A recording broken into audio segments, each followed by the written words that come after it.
Hello there, I'm a newsreader reading the news, and here is some of that news. A lot of states are banning abortion before women even know they're pregnant. Maybe even more states by the time this video comes out. And we'll be talking about that at a later date because it's very important. But right now, we're going to talk about something that's also important that people don't talk about nearly enough. Because here's some more news. Sex. Wait, people talk about that all the time. What? Trafficking, sex trafficking. It's bad, and also stopping sex trafficking would be a good thing to do. These are all pretty non-controversial thoughts, I'm saying, because I didn't include the apparently controversial statement that sex work is fine and protecting sex workers is good. And yet, if you recall, the government's attempt to curb sex trafficking in the form of the Stop Enabling Sex Traffickers Act and Fight Online Sex Trafficking Act, aka FASTA and SESTA, pissed a lot of people off last year. But despite this, it was indeed made into law, as signed by our commander and totally never contributed to sex trafficking or abused his power to victimize women in chief, Donald Trump. And after that, no one really talked about it. Even though a lot of people said the bill was rushed and had a lot of bad consequences, we all just sort of moved on. And wouldn't you know it, now we're getting stories not only about sex work becoming more dangerous in the year since SESTA-FOSTA was passed, but human trafficking getting way worse as well. Police recorded a 170% jump in reports of human trafficking in San Francisco last year, but we're learning that that huge spike appears to be connected to the federal shutdown of sex-for-sale websites. The goal of this law was to curb human trafficking, but it seems to be having the opposite effect. It's as if the thing happened that those people said would happen. The law made things worse, you guys. It's an ineffective, harmful, and trashy law. If the law was a movie, it would be a 2007 shock comedy starring Dane Cook and Hitler. And if you're not exactly sure why it's so damn bad, well, it's a darn good thing you're watching, because I'm gonna totally explain that. When, you ask feverishly? Right now is the answer, with a segment that I fracking love to call, Hey, this is broken. So the main point of this bill was to amend Section 230 of the Communications Decency Act, something that makes online services immune from liability for the actions of their users. The amendment would make Section 230 not apply in cases of sex trafficking. So if a website like Craigslist, for example, is found running classifieds that turn out to be part of a sex trafficking ring, they could be held accountable for this. So why is a seemingly helpful measure aimed at stopping sex traffickers actually a bad thing? It probably has something to do with these bills being bad and wrong. And also very bad.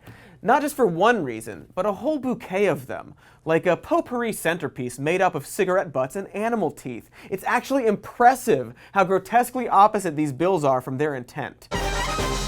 See, many of these websites help keep sex workers safe by allowing some transparency and agency and building safe communities. More on that later, but also, SESTA and FOSTA actually make it harder to prosecute sex traffickers. This is according to a fringe advocacy group known as the United States Department of Justice, who sent a letter to Congress explaining that wording in the law would create a more specific burden of proof and will therefore limit their ability to go after these criminals. This, of course, didn't stop them from pushing it through. They also go on to note that, quote, it would extend to situations where there is a minimal federal interest, such as commercial sexual interactions between consenting adults, something we will get to in a moment. So, due to the broad reach of this new bill, websites are simply shutting down all of their classified sections. This is hitting niche sites the hardest, where they have less legal resources to comply with the new standards. Now, to be fair, and hey, balanced, this isn't always a bad thing, as the classified website Backpage was found to have deliberately covered up ads run by child sex traffickers and was rightfully body-slammed by the beefy grasp of the law. But the feds didn't need SESTA-FOSTA to take down Backpage for that, and in fact did that before it was signed into law. In fact, had SESTA-FOSTA already existed, there's a good chance that Backpage would have still existed as a non-digital, harder-to-notice entity, and the CEO would have never been caught. Are you seeing the problem yet? As a New York Times interview with a sergeant in the San Jose Human Trafficking Unit highlights, eliminating the digital marketplace for sex trafficking forces criminals and victims back on the streets, which is a way harder place for police to keep tabs. In other words, closing down these websites doesn't solve the problem so much as it moves it back into the harder-to-reach nooks of society. Meanwhile, the law also caused every classified website to preemptively shut down due to potential liability, websites that could have been used to track and identify child trafficking. So, on a purely logistical level, FASTA does the opposite of what lawmakers want it to do. It makes child traffickers harder to find and then harder to prosecute once they're caught. And it's existed for a year now, causing measurable problems. This alone should be enough to repeal this law. But let's say you also give a shit about the well-being of sex workers in general. Something I highly recommend you give a go. Seriously, try it sometime. It's wonderful. Well, it turns out that this FASTA bill also makes consensual sex work between adults a waking hell. Because remember when I just said that classified websites are shutting down and sending sex trafficking back on the streets? Well, that's also the case for any kind of sex work. And if you know anything about anything, you might suspect that doing sex jobs can be extremely dangerous in certain conditions. Specifically, when the sex worker doesn't have access to a community or the ability to screen clients or work indoors and near others for support. These are all things that were traditionally a big problem, often forcing people to work for pimps or escort services that varied in quality. The internet, however, gave sex workers the ability to not only become self-sufficient, but form a community where abusive clients could be flagged and avoided. With such a digital database, a person like Patrick Bateman, for example, wouldn't be able to lure women into his house to listen to ironically themed pop songs. This baseline level of safety is what FASTA has now taken away from sex workers. It's made their occupation more dangerous, especially if they're a member of a more marginalized community, such as transgender workers.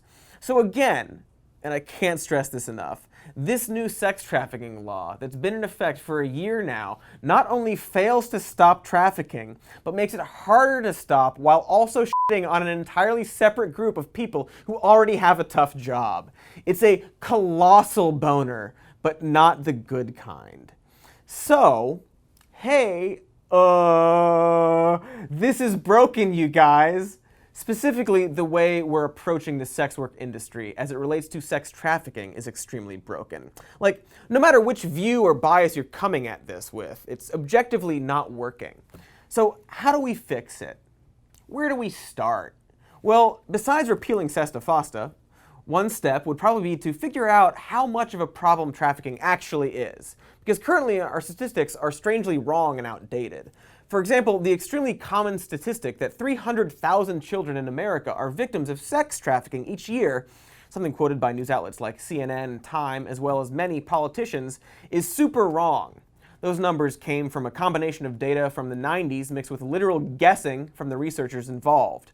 This was even confirmed by the Justice Department, who sponsored a 2013 report saying no reliable national estimate exists of the incidence or prevalence of commercial sexual exploitation and sex trafficking of minors in the United States. The current best estimate we do have brings the number down to about 30,000, which, to be clear, is still too many children. Like, we don't need to inflate the numbers in order to make this a problem. There's no number that makes child sex slavery not tragic and terrible. But it's insane how little we seem to actually know compared to how many fake statistics are being thrown around.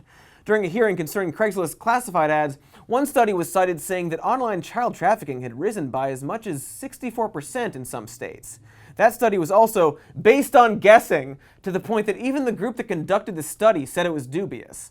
Another popular statistic is that most prostitutes start at the age of 13, a number that's based off interviews with only 200 people found by organizations that specifically deal with victims of sexual abuse. And that last study is very telling, because it gets us to the second thing we need to fix.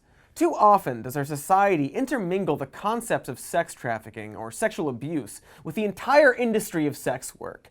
And by compartmentalizing the two into one lump group, we're not only hurting consenting sex workers, but making it impossible to work with people in their industry to catch the actual criminals.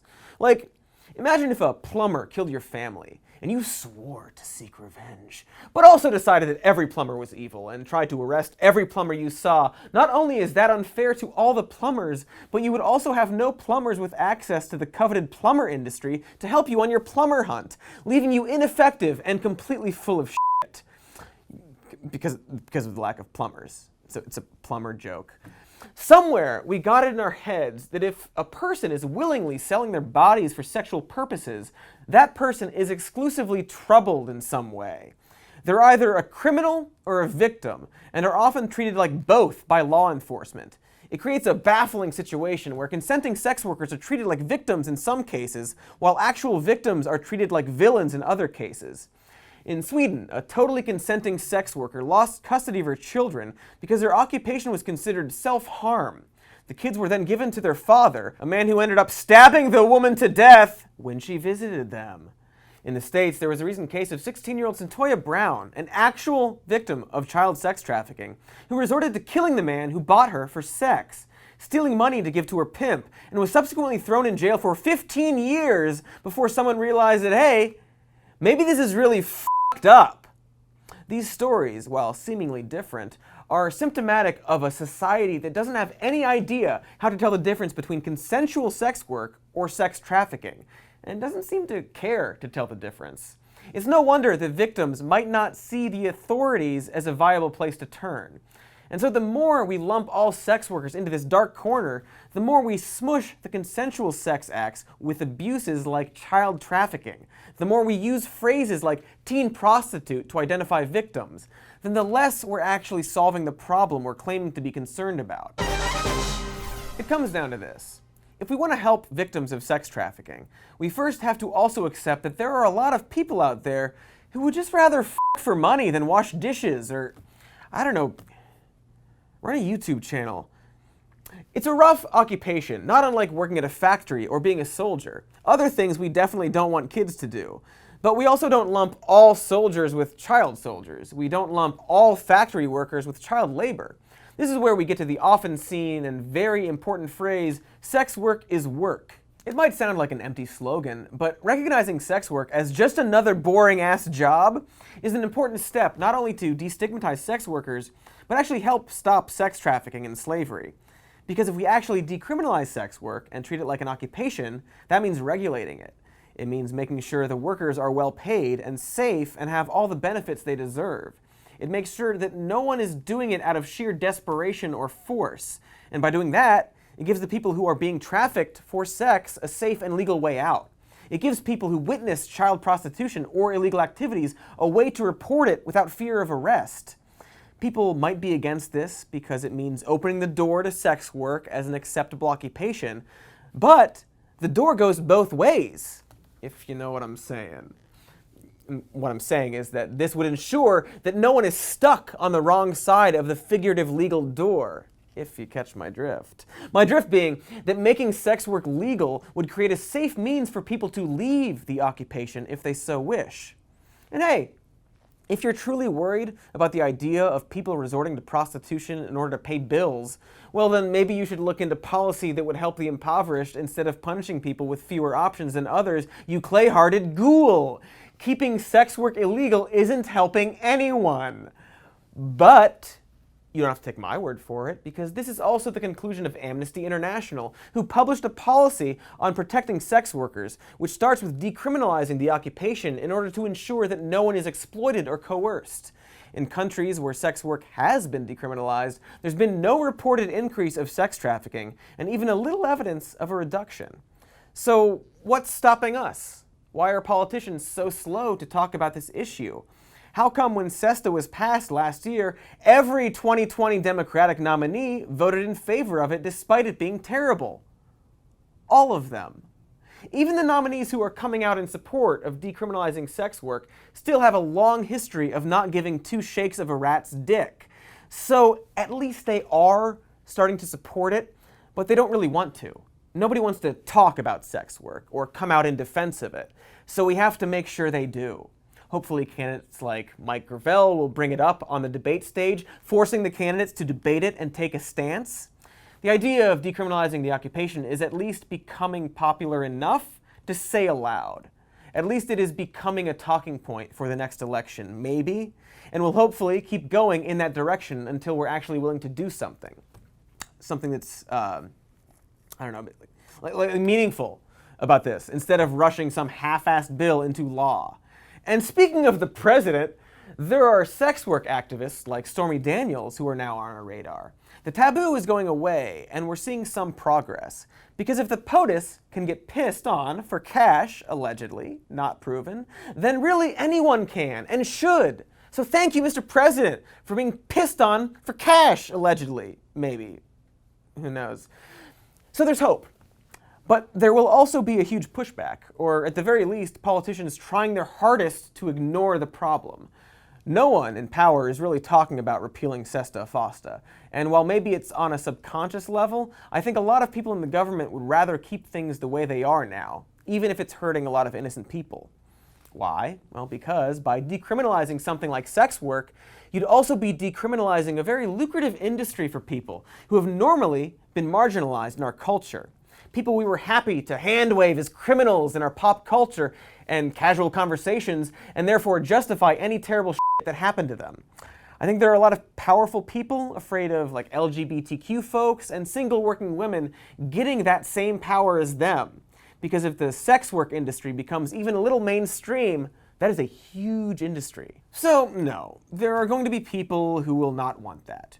Because if we legalize sex work, it would almost be like the country is changing into a more sex-positive place designed to actually help those who might be exploited or ridiculed under the shroud of taboo. And that would be very scary for the people happy to exploit and ridicule. Also, sex is great. Everyone you know is doing it, including your parents, who are into all sorts of freaky stuff, and probably having a dripping thrust sesh right now. If you're of teen age, they might even be doing it in the other room.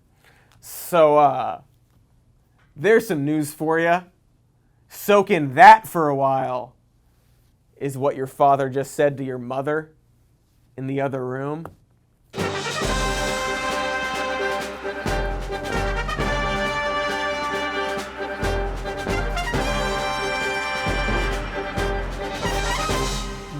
About his Hey, thank you so much for watching. Do the YouTube stuff. Like, subscribe, leave comments that are nice. Check out our podcast, Even More News, and our patreon.com/somemorenews. Sorry about that thing about your parents fucking, but it's true.